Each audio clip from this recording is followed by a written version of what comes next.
Kenapa menolak Pak Harto? Ya silahkan Pak Harto dipahlawankan, tapi jangan NU dong. Karena kita ini dulu jadi korban gitu loh. Kok kita ini? Jadi NU Pak Harto jadi pahlawan silahkan, tapi NU nggak usah ikut-ikutan. Karena berdarah-darah sebenarnya ini. Kayak tadi sekolah ya, ini contoh aja. NU tuh nggak punya sarjana banyak. Tapi ini bukan tidak sengaja, ini by design. Lama sekali orang NU itu sekolahnya kan hanya di pesantren. Ijazah agama tuh nggak bisa masuk perguruan tinggi. Masuknya hanya IAIN. Nggak bisa itu. Jadi bertahun-tahun itu. Nah, saya ini termasuk korban dalam hal ini ya. Saya itu kan pesantren, SMP masuk pesantren sekolah. Ternyata saya baru tahu bahwa saya tuh nggak boleh loh masuk perguruan tinggi umum. Jadi nggak boleh. Makanya beberapa teman nanya, "Loh, kamu kok masuknya kok IAIN sih, kenapa enggak UGM?" Loh, enggak boleh bro, ijazah aku tuh enggak boleh gitu, karena ijazahnya tuh ijazah jurusan agama, enggak boleh waktu itu gitu loh. Nah yang kedua, ijazah pesantren itu kan tidak diakui, jadi enggak bisa masuk perguruan tinggi umum. Gitu.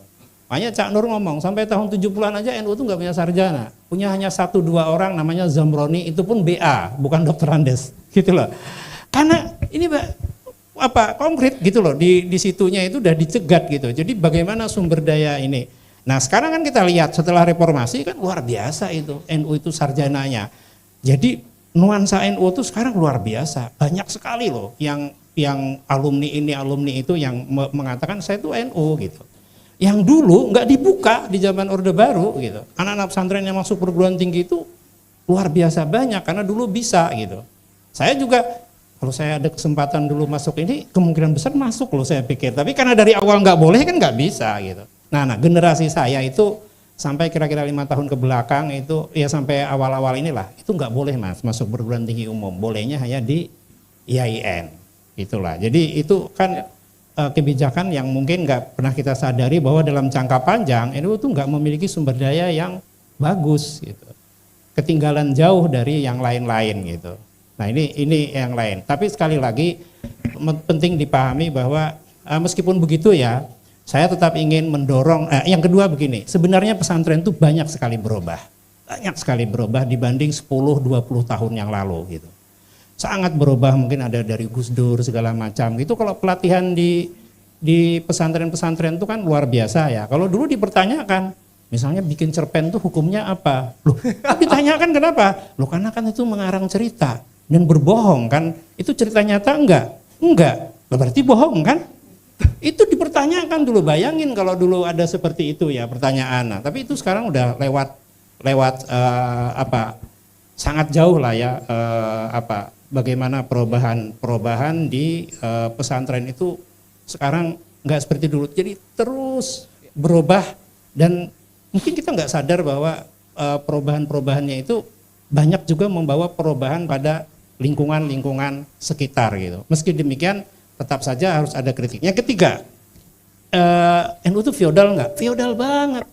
Saya ingin katakan bahwa seluruh organisasi atau kelompok yang menghubungkan dirinya dengan keagamaan dengan sendirinya feodal. Tinggal derajatnya beda-beda.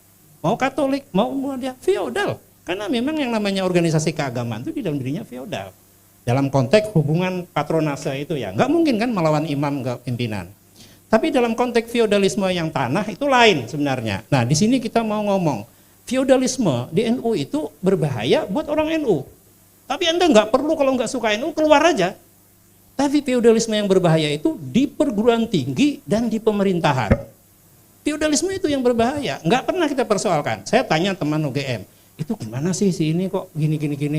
Kritik dong. Kan kalian keras keluar, nggak enak bro, senior feodal itu bro, di perguruan tinggi itu, betul. Di perguruan tinggi itu. Satu lagi misalnya di pemerintahan, di orang-orang dari luar negeri datang, dia ahli fisika atau apa, ketika masuk di pemerintahan kan tidak langsung dipekerjakan seperti itu, suruh ngetik dulu, bahkan ada yang bilang suruh beli rokok dulu loh, padahal yang nyuruhnya hanya karena dia lebih senior. Ini dari luar negeri loh alumni ini. Kan gitu. Itu apa dasarnya? Feodalisme itu. Dan itu lebih berbahaya. Feodalisme di pemerintahan, feodalisme di perguruan tinggi. Feodalisme di NU berbahaya tapi buat mereka aja. Kalau kalian nggak suka, nggak usah ini. Jadi pesantren seperti itu. Dan pesantren yang berubah menjadi jauh lebih egaliter, jauh juga lebih banyak gitu. Ya, oke, itu.